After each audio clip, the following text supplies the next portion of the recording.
Hello friends. तो आज हम करेंगे सेकंड चैप्टर हमारी यूनिट करंट इलेक्ट्रिसिटी का। बेसिकली अगर आप एनसीईआरटी के अकॉर्डिंग देखो तो ये उसी चैप्टर में इंक्लूडेड है, यानी कि आपका थर्ड चैप्टर जो चल रहा है करंट इलेक्ट्रिसिटी। इसमें हम कुछ पढ़ेंगे आज इलेक्ट्रिक मेजरमेंट्स। जो लास्ट चैप्टर था उसमें हमने पढ़ा था ड्रिफ्ट वेलोसिटी के बारे में, ईएमएफ के बारे में, इंटरनल रेजिस्टेंस क्या होता है, ये सब चीज़ें। जो ये वाला चैप्टर है इसमें हम पढ़ेंगे कुछ मेजरमेंट्स के तरीके, यानी कि कुछ डिवाइसेस के बारे में, कुछ इंस्ट्रूमेंट्स के बारे में। इसमें 3 तरह के इंस्ट्रूमेंट्स के बारे में पढ़ेंगे हम। Wheatstone bridge, second potentiometer bridge, and third is potentiometer. One by one पढ़ेंगे, ठीक है। सिर्फ इसमें 4 ही टॉपिक है इस चैप्टर में। Kirchhoff's law first, second Wheatstone bridge, second third metre bridge, and fourth one is potentiometer. तो ये जो चारों हैं इसमें हम करंट, वोल्टेजेस, रेजिस्टेंस, ईएमएफ, इन चीज़ों को निकालना सीखेंगे प्रैक्टिकल बेस से। कि अगर हमारे पास प्रैक्टिकली कोई इंस्ट्रूमेंट या कोई चीज़ पड़ी है और मुझे उसका रेजिस्टेंस फाइंड आउट करना है, तो मेरे पास लैब में ऐसे कौन से इंस्ट्रूमेंट्स हैं जिससे मैं वो फाइंड आउट कर सकती हूँ। तो ये चैप्टर बेसिकली उसी के ऊपर है। So starting from the first topic, Kirchhoff's law. Kirchhoff's हमारे एक साइंटिस्ट का नाम था। उन्होंने 2 लॉज दिए थे। फर्स्ट लॉ दिया था उन्होंने करंट पे, सेकंड लॉ दिया था वोल्टेज पे। ओके, जो फर्स्ट लॉ है उसे हम बोलते हैं current law, current rule, junction rule या node rule.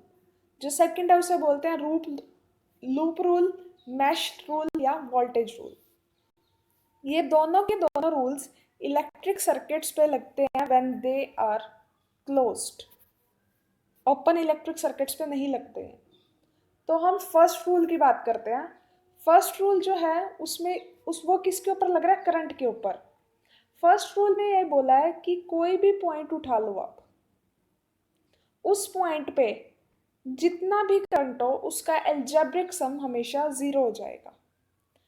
That means suppose करो एक सर्किट ले लेते हैं हम, दिस सर्किट। अब इस सर्किट में ये जो पॉइंट है ओ, इस पॉइंट को बोलेंगे जंक्शन, या फिर हम जंक्शन बोल देंगे, या फिर इसे बोलते हैं पॉइंट कोई भी, ठीक है, या फिर नोड बोल देते हैं, इसको बोलेंगे नोड या जंक्शन। अब इस पॉइंट पे यहाँ पर सपोज करते हैं 5 वायर्स कनेक्टेड है इस तरह। अब जब ये 5 वायर्स कनेक्टेड है तो हो सकता है किसी में से करंट आ रहा हो और किसी में से करंट जा रहा हो।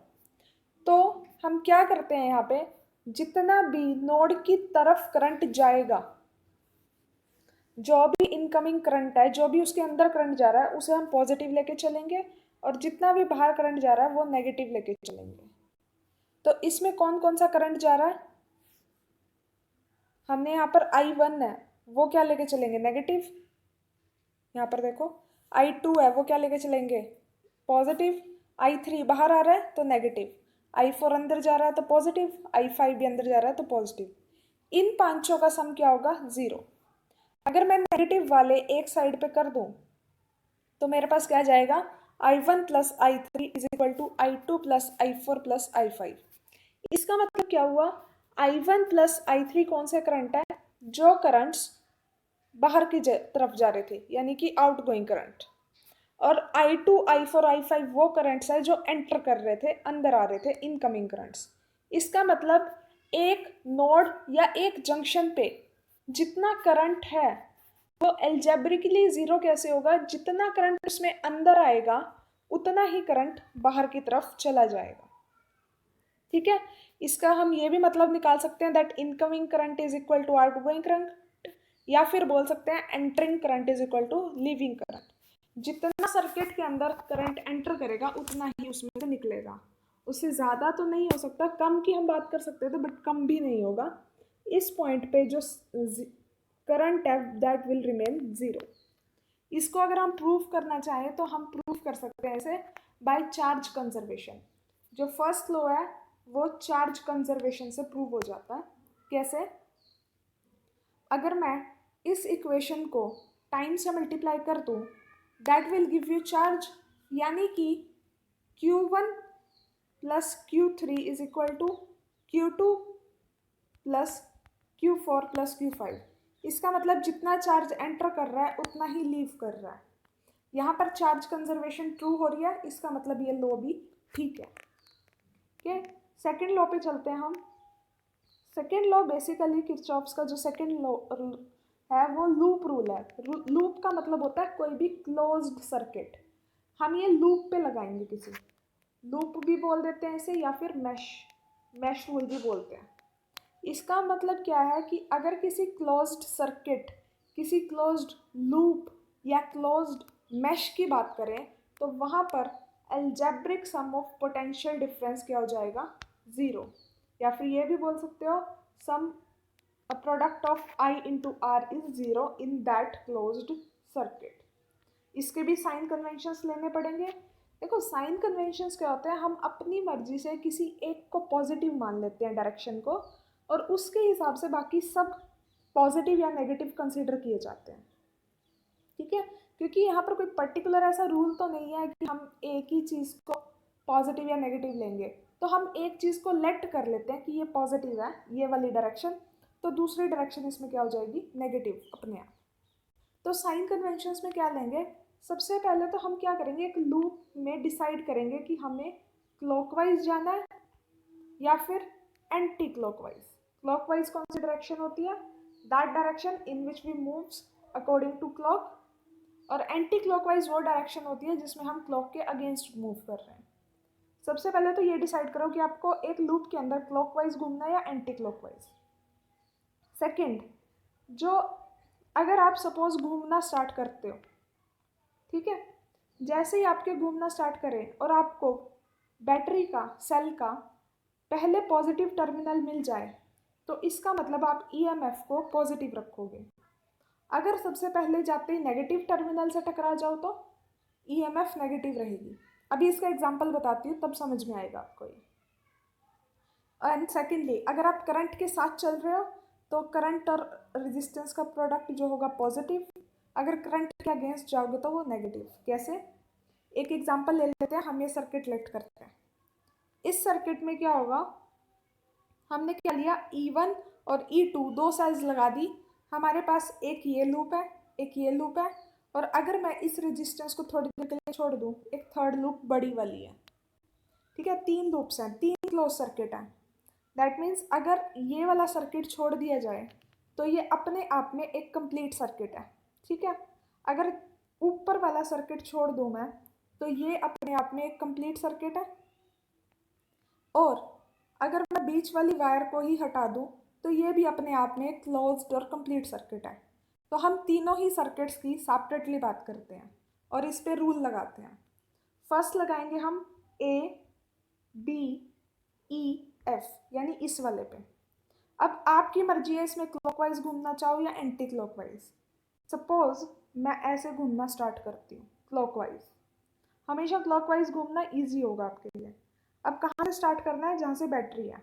आपने घूमना स्टार्ट किया, पहले कौन सा टर्मिनल आ गया, पॉजिटिव, यानी E1 आपका क्या रहेगा, पॉजिटिव। अब माइनस में क्या आएगा, अब इसके साथ चलते जाओ चलते जाओ चलते जाओ, यहाँ पर कौन सा आ गया हमारा, R3 रेजिस्टेंस। इसके अंडर कितनी पोटेंशियल ड्रॉप हुई है, I3R3, क्योंकि इसमें I3 करंट है। तो हम ऐसे जा रहे हैं, देखो हम जा रहे हैं इस तरफ, पर करंट आ रहा है इस तरफ, तो इसको क्या लेना पड़ेगा, नेगेटिव। तो यहाँ पर हम इसके ले लेंगे नेगेटिव। सिमिलरली आगे चलेंगे, हम आगे चले, हमें कौन सा रेजिस्टेंस, पहले ये भूल गए हम, ये वाला रेजिस्टेंस भी मिला था। इस वाला रेजिस्टेंस में कौन सा करंट है, I1। यहाँ पे पोटेंशियल ड्रॉप कितना होगा, I1 R1। अब हम जा रहे हैं इस तरफ, करंट की डायरेक्शन अपोजिट है, ये इसको भी क्या लेना पड़ेगा, नेगेटिव, और इन तीनों का सम क्या हो जाएगा, ज़ीरो। जैसे ही मैं नेगेटिव वाले को इक्वल टू में रखूँगी तो हमारे पास क्या जाएगा, E1 is equal to I1 R1 plus I3 R3। अब जो नीचे वाला लूप है, नीचे वाले लूप में हम कैसे लेंगे, इसमें फिर क्लॉकवाइज घूमो, जैसे ही मैंने क्लॉकवाइज घूमना स्टार्ट किया, यहाँ पर क्या आएगा देखो, सबसे पहले चलो यही आ गया हमारे पास, साथ में चल रहे हैं करंट के, तो R3 पॉजिटिव, फिर चलते गए प्लस R2 भी पॉजिटिव, फिर यहाँ नेगेटिव से टकरा गए हम, -E2 इज इक्वल टू 0, तो E2 को इधर ले गए, 0 छोड़ दिया, तो हमारे पास एक इक्वेशन बन गई दिस फॉर सेकेंड सर्किट। ये फर्स्ट था, ये सेकेंड था। अब थर्ड क्या लेंगे, पूरा सर्किट उठा लेंगे बड़े वाला। देखो अब इसमें बड़े वाले में क्या होगा, अलजेब्रिक सम, इसको नहीं उठाना, अब सिर्फ इस पूरे को, बड़े को। जैसे मैंने चलना स्टार्ट किया, मेरा E1 क्या आ गया, पॉजिटिव, फिर मैं चलती गई, ये क्या आएगा, I1 R1 क्या आएगा, negative, E1 minus I1 R1, फिर क्या आएगा, हमारा R2 आ गया, करंट के साथ है, प्लस I2 R2, फिर जब मैं सेल से मिली तो इसका नेगेटिव टर्मिनल पहले टकराया मुझे, -E2 इज इक्वल टू 0। जो ये वाली इक्वेशन आई आपकी, अब जैसे इसे सॉल्व करोगे आपके पास आ जाएगा ये, ठीक है। ये इक्वेशंस आपके पास तब सॉल्व करनी आएंगी जब इसके न्यूमेरिकल आएंगे, ठीक है। जैसे ही इसके 4 टॉपिक्स कंप्लीट होते हैं हम इनके न्यूमेरिकल ट्राई करेंगे, तब आपको इसको ज़्यादा अच्छे से कंफर्टेबली समझने में मज़ा भी आएगा, ठीक है। ये हमारे थे 2 लॉज, जो 2 रूल थे।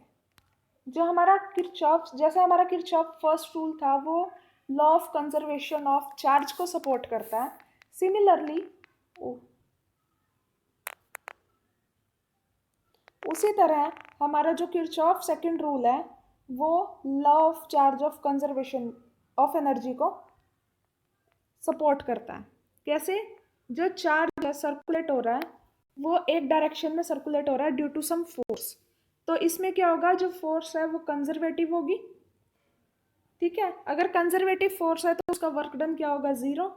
वर्क डन 0 है तो नेट चेंज इन एनर्जी क्या हो जाएगा, 0। इसकी वजह से जो चार्ज है वो भी 0 चेंज होगा, और चार्ज अगर गेन या चेंज ही नहीं हुआ तो क्या होगी, हमारी एनर्जी गेन ही नहीं हुई कोई। इस वजह से जो क्या होगा, हमारा चार्ज है सर्कुलेट हो रहा है, दैट विल रिमेन, जो एनर्जी है वो क्या हो जाएगी, कंजर्व। Okay, thank you.